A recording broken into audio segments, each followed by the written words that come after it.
light of the bar, I could see the bruises. Beginning just below one eye, they spread down the side of her face and neck, tinged the blue rose tattoo above the swell of her left breast, and seeped beneath the plunging neckline of her scarlet halter. She paused inside the door, hugging herself. Her gaze swept the room, lit briefly on one face, then another, looking for something or someone, or maybe for someone's absence. I looked away before she could catch me staring, and when I glanced up again, she had squeezed onto a slick red stool between two beefy bikers whose low-slung jeans revealed the top third of their buttocks. One of the bikers tilted his head toward her, murmured something I couldn't hear. She flinched and drew in a ragged breath, said something that made him scowl and turn back to his drink. Then Danny, the bartender, brought her an amber liquid over ice, and she hunched over the laminated bar, stirring her drink with one finger. The fingertips of her other hand rubbed gingerly at her cheek. She flicked her tongue across a split in her lower lip and blinked hard. Not my problem, I told myself, even as my hand tightened around my glass. There were 1,000 reasons why a woman might come to a bar with bruises on her cheeks and tears in her eyes. Not all of them involved some jerk with a sour temper and heavy fists. I tore my gaze away and told myself again, not my problem.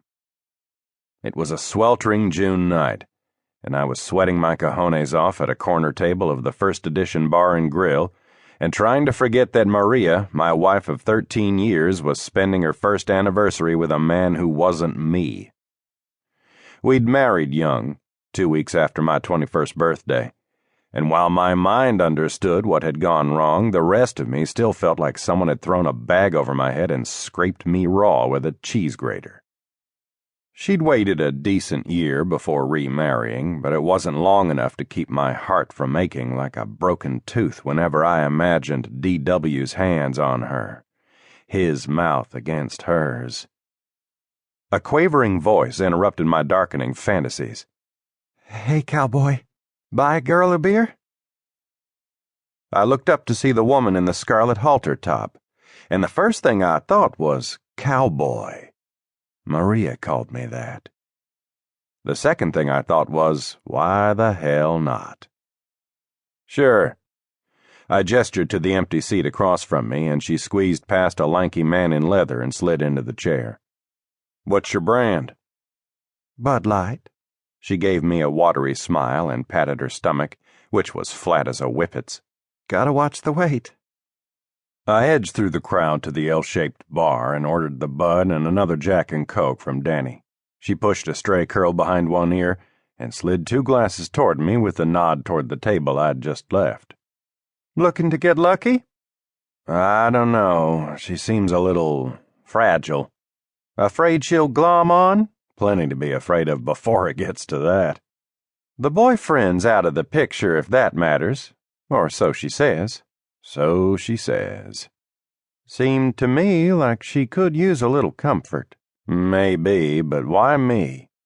You gotta be kidding. A smile flitted across her face as she reached across the bar and smoothed the front of my shirt with her palm. Believe me, honey, you're the pick of the litter.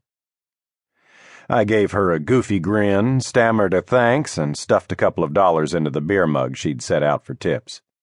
Then I wended my way through the sweat-sour crush of bodies and the cigarette haze back to my table, where a burly guy who looked like someone had super-glued a tumbleweed to his face was putting the moves on my new acquaintance.